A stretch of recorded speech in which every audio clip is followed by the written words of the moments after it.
नमस्कार। प्रादेशिक समाचार के साथ मैं नीलम कुमार। पहले मुख्य समाचार। कोरोना संक्रमण की आशंका को देखते हुए दुर्गा पूजा को लेकर राज्य सरकार ने गाइडलाइन जारी की है। श्रद्धालु दुर्गा पूजा पंडाल में नहीं कर सकेंगे प्रवेश, बाहर से ही कर सकेंगे दर्शन।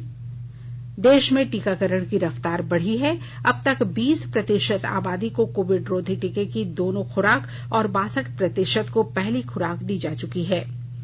भारतीय क्रिकेट टीम के पूर्व कप्तान महेंद्र सिंह धोनी को एनसीसी में बदलाव लाने के लिए गठित उच्च स्तरीय समिति में शामिल किया गया है। और आज राज्य भर में प्रकृति की उपासना का त्योहार करम और विश्वकर्मा पूजा धूमधाम से मनाए जा रहे हैं। और अब समाचार से पहले एक जरूरी संदेश।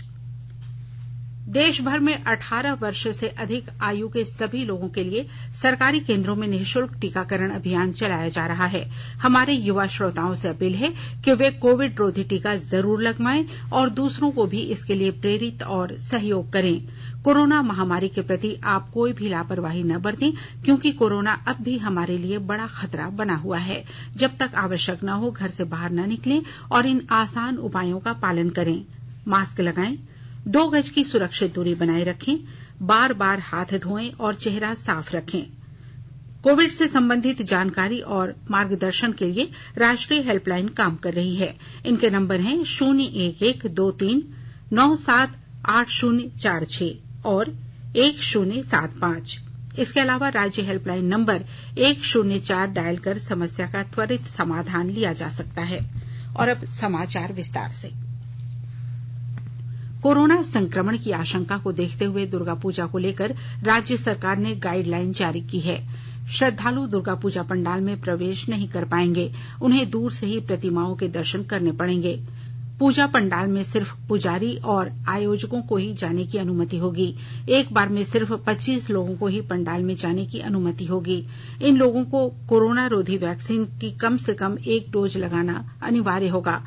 वहीं प्रतिमाओं की ऊंचाई 5 फीट से ज्यादा नहीं होगी। इसके अलावा सार्वजनिक स्थानों पर रावण का पुतला दहन करने पर रोक लगाई गई है।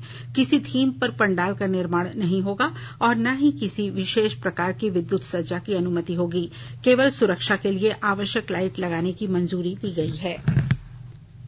वित्त मंत्री निर्मला सीतारमण आज लखनऊ में वस्तु और सेवा कर जीएसटी परिषद की 45वीं बैठक की अध्यक्षता करेंगी। कोविड महामारी के बाद जीएसटी परिषद की यह पहली बैठक होगी जो वर्चुअल माध्यम से नहीं हो रही है। केंद्रीय वित्त राज्य मंत्री पंकज चौधरी ने आकाशवाणी को बताया कि बैठक में सभी राज्यों के वित्त मंत्री शामिल होंगे।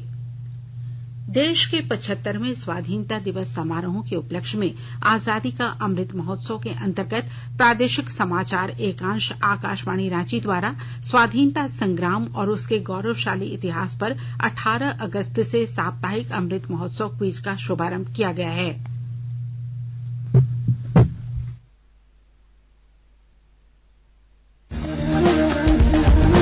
आजादी का अमृत महोत्सव।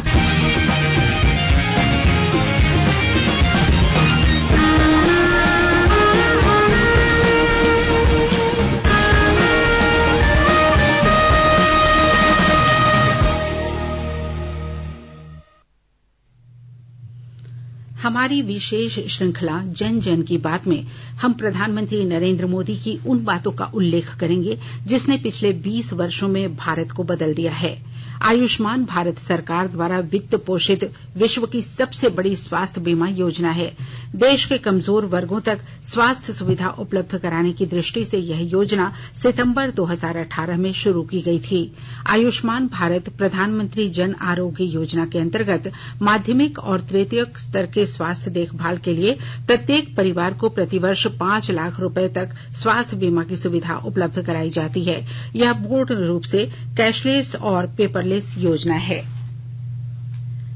केंद्र सरकार ने बताया कि देश के 34 जिलों में साप्ताहिक संक्रमण दर 10% से अधिक है, जबकि 32 जिलों में 5 से 10% के बीच में है। नई दिल्ली में कल स्वास्थ्य सचिव राजेश भूषण ने कहा कि संक्रमण के कुल मरीजों में से 68% केरल से हैं। श्री भूषण ने कहा कि देश में पिछले 11 सप्ताह से साप्ताहिक संक्रमण दर 3% से नीचे है और 64 जिलों में 5% से ऊपर है। उन्होंने कहा कि देश में इस समय उपचाराधीन मरीज 3,50,000 से नीचे आ गए हैं और स्वस्थ होने की दर 97.64% तक पहुंच गई है।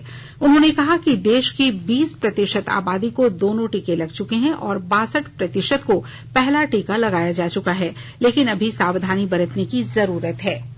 पिछले 24 घंटे में राज्य भर में 6 नए कोरोना संक्रमित मिले हैं। वहीं दूसरी तरफ 14 मरीज स्वस्थ हुए हैं। अभी राज्य में सक्रिय मरीजों की संख्या 102 है।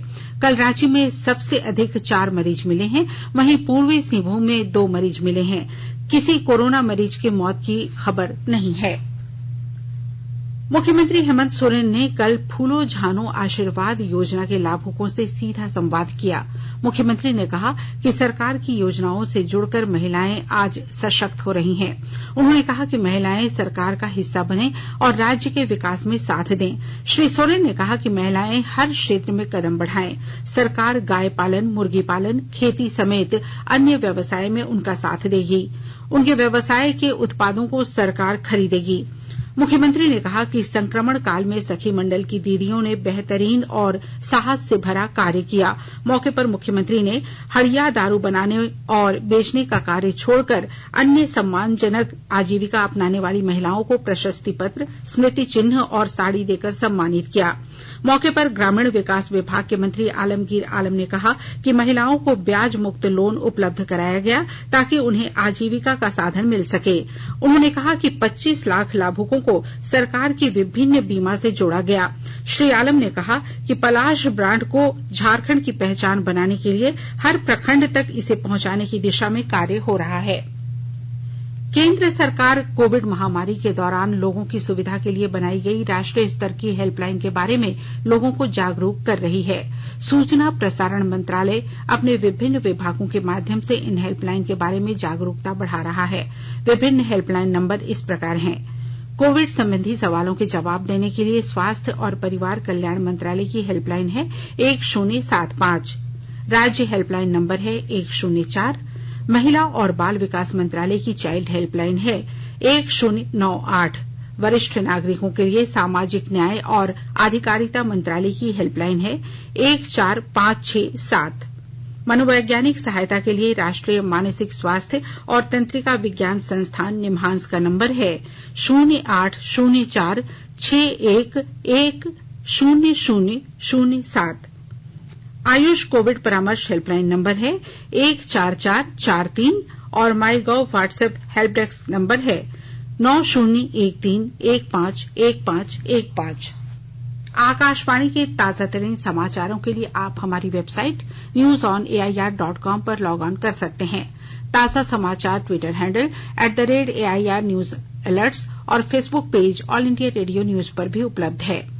आप प्रादेशिक समाचार एकांश के Twitter handle @AIR news _Ranchi और फेसबुक, इंस्टाग्राम पेज तथा YouTube channel AIR news Ranchi पर भी हमारे बुलेटिन सुन सकते हैं।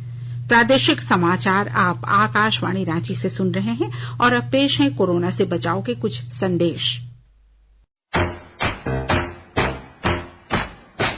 चलो मिलकर एक शुरुआत करें, चलो एक फैसला आज करें, मास्क नहीं तो टोकेंगे, कोरोना को रोकेंगे, चलो एक वादा करते हैं, चलो कुछ वादा करते हैं, मास्क नहीं तो टोकेंगे, कोरोना को रोकेंगे। भारत सरकार द्वारा जनहित में जारी। कोविड-19 से बचाव और सुरक्षित रहने के 3 उपाय। मास्क लगाएं, 2 गज दूरी है जरूरी, सुरक्षित दूरी रखें, हाथ और मुंह साफ रखें। राष्ट्रीय कैडेट कोर एनसीसी में बदलते वक्त के साथ जरूरी बदलाव करने के लिए रक्षा मंत्रालय ने 15 सदस्यीय समिति बनाई है। इस समिति में भारतीय क्रिकेट टीम के पूर्व कप्तान महेंद्र सिंह धोनी को भी शामिल किया गया है। जानकारी हो कि भारतीय सेना में महेंद्र सिंह धोनी फिलहाल मानद लेफ्टिनेंट कर्नल भी हैं। रक्षा मंत्रालय द्वारा बनाई गई समिति में उद्योगपति आनंद महिंद्रा को भी रखा गया है। समिति के अध्यक्ष पूर्व सांसद वैजयंत पांडा होंगे। अन्य सदस्यों में पूर्व केंद्रीय मंत्री राज्यवर्धन सिंह राठौड़, राज्यसभा सदस्य विनय सहस्रबुद्धे, संजीव सान्याल और जामिया मिलिया इस्लामिया की कुलपति नजमा अख्तर भी शामिल हैं। गोड्डा जिले में एनीमिया मुक्त भारत अभियान को लेकर काफी तेजी से काम चल रहा है। लोगों को जागरूक किया जा रहा है। विस्तृत ब्यौरा दे रहे हैं हमारे गोड्डा संवाददाता। केंद्र सरकार के एनीमिया मुक्त भारत के तहत गोड्डा जिला के सुदूर प्रखंडों पोड़ियाहाट, सुंदर पहाड़ी, देवडार आदि में प्राथमिक स्वास्थ्य केंद्र में कैंप लगाया गया। प्रखंड कार्यक्रम प्रबंधकों और डॉक्टरों ने ग्रामवासियों को बताया कि एनीमिया मुक्त भारत के लिए भारत सरकार ने T3 अभियान की शुरुआत की है। इसमें टेस्ट, ट्रीटमेंट और टॉक के माध्यम से एनीमिया पर काबू पाया जाएगा। कैंप में सबसे पहले मरीजों की जांच होगी, उसके बाद मरीजों का ट्रीटमेंट होगा और उसके बाद टॉक यानी बातचीत के आधार पर पौष्टिक आहार खाने के बारे में बताया जाएगा। गोड्डा के पोड़ियाहाट प्रखंड में कुल 6 जगहों पर कैंप लगेगा। सभी प्रखंडों में स्वास्थ्य विभाग के कर्मियों के साथ साथ बाल विकास परियोजना और तेजस्विनी की टीम मौजूद रहेगी। आकाशवाणी समाचार के लिए गोड्डा से मैं रंजन कुमार। प्रकृति की उपासना का करम त्योहार आज राज्य भर में धूमधाम से मनाया जा रहा है। इस त्योहार में लोग उपवास रखकर करम डाली की पूजा करते हैं। इस दौरान श्रद्धालु करम राजा से अच्छी फसल होने तथा लोगों की सुख शांति और समृद्धि के लिए प्रार्थना करते हैं। वहीं दूसरी तरफ राज्य भर में विश्वकर्मा पूजा भी मनाई जा रही है। खासकर औद्योगिक संस्थानों, फैक्ट्रियों और छोटे कारखानों में कामगार इस पर्व को काफी उत्साह के साथ मनाते हैं। और अब संक्षिप्त खबरें। गिरिडीह जिले की डुमरी थाना पुलिस ने कल 1 क्विंटल 3 किलोग्राम गांजा जब्त किया है। डुमरी गिरिडीह रोड पर जामताड़ा चेकनाका के पास वाहन चेकिंग के दौरान एक कार की डिक्की में 3 बोरे में रखा गया गांजा जब्त किया गया। पुलिस चालक सरोज आलम और सहयोगी इश्तियार आलम को गिरफ्तार कर पूछताछ कर रही है। सरायकेला थाना के पांपडा गांव में डायन का आरोप लगाकर जलही देवी नामक 65 वर्षीय विधवा की कुल्हाड़ी से मारकर हत्या कर दी गई। घटना कल शाम 6:30 बजे के आसपास की है। घटना की सूचना मिलने पर सरायकेला पुलिस मौके पर पहुंची और शव को अपने कब्जे में लेकर पोस्टमार्टम के लिए सरायकेला सदर अस्पताल भेज दिया। पुलिस ने बताया कि वृद्धा का गांव के एक व्यक्ति के साथ पिछले 10 वर्षों से जमीन जायदाद का विवाद चल रहा था। पाकुड़ में मुफस्सिल थाना क्षेत्र के अंजना गांव में पुलिस ने छापेमारी कर लाखों रुपए की लॉटरी टिकट जब्त की है। छापेमारी के दौरान कारोबारी के घर से 1,41,000 रुपए नकद भी बरामद किए गए हैं।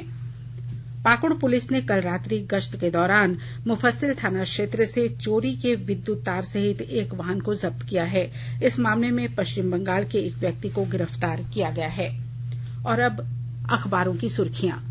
राज्य से प्रकाशित लगभग सभी अखबारों ने फूलो झानो आशीर्वाद योजना के लाभुकों के साथ मुख्यमंत्री हेमंत सोरेन के द्वारा सीधा संवाद करने की खबर को प्रमुखता से प्रकाशित किया है। प्रभात खबर ने हड़िया दारू बेचना छोड़ 13,000 महिलाओं ने शुरू किया व्यवसाय, इस खबर को पहले पन्ने की लीड बनाई है। वहीं दैनिक जागरण ने शीर्षक दिया है, महिलाएं बने सरकार का सशक्त हिस्सा। दैनिक भास्कर ने धनबाद के जज हत्याकांड से संबंधित खबर का शीर्षक दिया है, 3,000 से पूछताछ, नार्को टेस्ट, ब्रेन मैपिंग से भी साजिश का सबूत नहीं, गैर इरादतन हत्या में बदल सकता है केस। हिन्दुस्तान की सुर्खी है, दुर्घटना वाले स्थलों के पास बनेंगे ट्रॉमा सेंटर। रांची एक्सप्रेस ने पहले पन्ने पर किसान विरोधी कानून सहित अन्य मांगों को लेकर 27 को भारत बंद खबर को जगह दी है। हिन्दुस्तान टाइम्स और द टाइम्स ऑफ इंडिया ने गुजरात में नए मंत्रिमंडल के सदस्यों के शपथ लेने की खबर को पहले पन्ने पर जगह दी है। और अब अंत में मुख्य समाचार एक बार फिर। कोरोना संक्रमण की आशंका को देखते हुए दुर्गा पूजा को लेकर राज्य सरकार ने गाइडलाइन जारी की है। श्रद्धालु दुर्गा पूजा पंडाल में नहीं कर सकेंगे प्रवेश, बाहर से ही कर सकेंगे दर्शन। देश में टीकाकरण की रफ्तार बढ़ी है। अब तक 20% आबादी को कोविड रोधी टीके की दोनों खुराक और 62% को पहली खुराक दी जा चुकी है। भारतीय क्रिकेट टीम के पूर्व कप्तान महेंद्र सिंह धोनी को एनसीसी में बदलाव लाने के लिए गठित उच्च स्तरीय समिति में शामिल किया गया है। और आज राज्य भर में प्रकृति की उपासना का त्योहार करम और विश्वकर्मा पूजा धूमधाम से मनाए जा रहे हैं। इसके साथ ही आकाशवाणी रांची से प्रादेशिक समाचार का ये बुलेटिन समाप्त हुआ। नमस्कार। घर में रहिए, सुरक्षित रहिए और सुनते रहिए आकाशवाणी।